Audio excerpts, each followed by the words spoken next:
গভীৰ নিশা প্ৰেমিক আহিল প্ৰেমিকাক নিবলৈ। অনিতাই মাতিছিলে কাৰণে মই আহিছিলোঁ।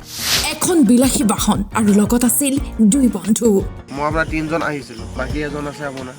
নিশাই তিনি বন্ধুক ধৰিলে ৰাইজে। ছোৱালীৰ ক্ষেত্ৰত ধৰিছে আপুনি। দুবছৰীয়া প্ৰেমৰ অন্ত পৰিল ৰবিবাৰে।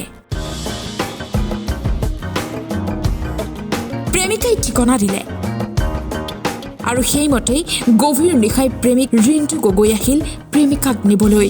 ছোৱালীয়ে মাতিছিলে কাৰণে ময়ো আহি গৈছোঁ। কিন্তু ৰাইজে প্ৰেমিকাৰ গাঁৱৰ নাম সোধোতে প্ৰেমিকে ক'লে, গাঁৱত চিনি নাপাওঁ, আপোনাৰ এতিয়া কিবা বগলী পৰা বুলি জানো। চিনাকি হৈছিল আকৌ ফেচবুকত। কেতিয়াও লগ নোপোৱাকৈ চিধাই আহিল প্ৰেমিকাক নিবলৈ। আগতে লগ পোৱা নাই, দেখা নাই, এইবাৰ ফাৰ্ষ্ট টাইম। প্ৰেমিকে বাৰে বাৰে কৈছে তেওঁ দিনতেই আহিব বিচাৰিছিল, কিন্তু প্ৰেমিকাই নুশুনে। কথা দিছিল নিশা আহিলেহে প্ৰেমিকা যাব প্ৰেমিকৰ লগত। দিনত আহিম কৈছিলে, সেইটো কাৰণে মই কৈছিলোঁ যে ৰাতি নাযাওঁ, কিন্তু দিনতে যাওঁ। আপুনি যদি চাওক মোৰ আপুনি যদি মোক ফল ৰেকৰ্ডিঙো আছে যদি মই মিছা কৈছোঁ। প্ৰেমিকাৰ কথাত ভুল গৈ প্ৰেয়সীক নিবলৈ নিশাই ওলাল প্ৰেমিক। আৰু তাৰ পাছৰ ঘটনা এয়া।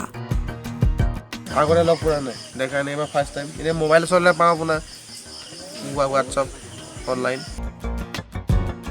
বাক্সাৰ অদলত নিশা তীব্ৰ উত্তেজনা। গহপুৰৰ এইগৰাকী যুৱকৰ নাম হৈছে ৰিণ্টু গগৈ। ৰিণ্টু গগৈ বিগত 2 বছৰ পূৰ্বে ফেচবুকৰ জৰিয়তে চিনাকি হৈছিল বাক্সাৰ বাগানপাৰাৰ এগৰাকী যুৱতীৰ সৈতে। বিগত 2 বছৰে প্ৰেম আৰু শেষত প্ৰেমিকাক নিবলৈ আহি ৰাইজৰ ৰোষত পৰিল প্ৰেমিক।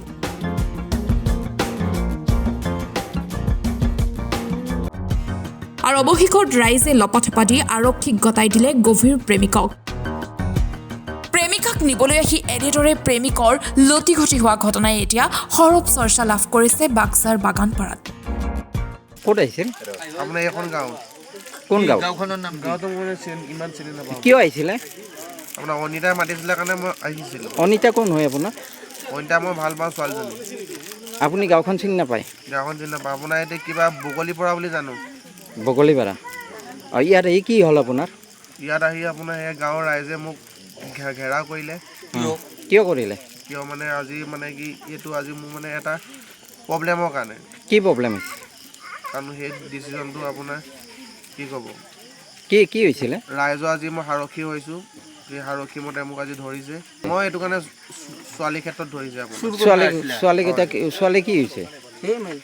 ছোৱালী মানে কি হৈছে আপোনাৰ নাজানো, ছোৱালীয়ে মাতিছিলে কাৰণে ময়ো আহি গৈছিলোঁ। নিব আহিছিলে ছোৱালী? হয়। ভাল পায় আপুনি? হয়। গৃহস্থই চিনি পায়নে? গেছটো আপোনাৰ চিনি নাপায় যদি নাজানো, কিন্তু অনিতা চিনি পায়। মোৰ ঘৰ গহপুৰ ককিলাগুৰি। ককিলাগুৰি। কেইজন আহিছে আপোনালোকে? মই আপোনাৰ 3জন আহিছিলোঁ। 3জন আহিছিলে? বাকী কেইজন ক'ত গ'ল? বাকী এজন আছে আপোনাৰ। কি লৈ আহিছিল? গাড়ী লৈ আহিছে। আপোনাৰ নিশা আহিলে যে ৰাতি মানে আপোনাৰ দিনত আহিম কৈছিলে, সেইটো কাৰণে মই কৈছিলোঁ যে ৰাতি নাযাওঁ, কিন্তু দিনতে যাওঁ বুলি। নুশুনিলে কি কৰিব। মই এটা কথাও কৈছিলোঁ, আপোনাৰ কি আপোনালোকে মানুহ চানুহ গোট খাব নেকি? কৈছে বোলে একো টেনশ্যন নাই, আপোনালোক আহক, টেনশ্যন নাই। মই এইটো কাৰণে দিনত আহিম কৈছিলোঁ।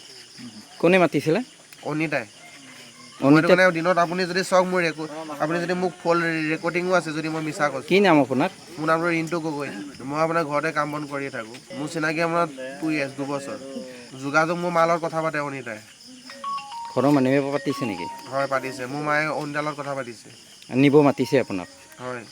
ঘৰৰ মানুহে? হয়, এইটো কাৰণে মই আহিছোঁ। ঘৰৰ মানুহ নহয়, অনিতাই মাতিছে মোক। অনিতাই মোৰ এতিয়ালৈকে একোৱে কোৱা নাই, মই লগেই পোৱা নাই। আপোনাৰ একবাৰ লগ পাইছোঁ, এতিয়া লগ পোৱাই নাই। আগতে লগ পোৱা নাই। আগতে লগ পোৱা নাই? নাই পোৱা। দেখাই নাই? দেখা নাই, এইবাৰ ফাৰ্ষ্ট টাইম। এনেই মোবাইল চলালে পাওঁ আপোনাৰ হোৱাটছআপ অনলাইন। এতিয়া কি কৰিব, এতিয়া ৰাইজে যি বিশ্বাস কৰে সেয়াই হ'ব আপোনাৰ।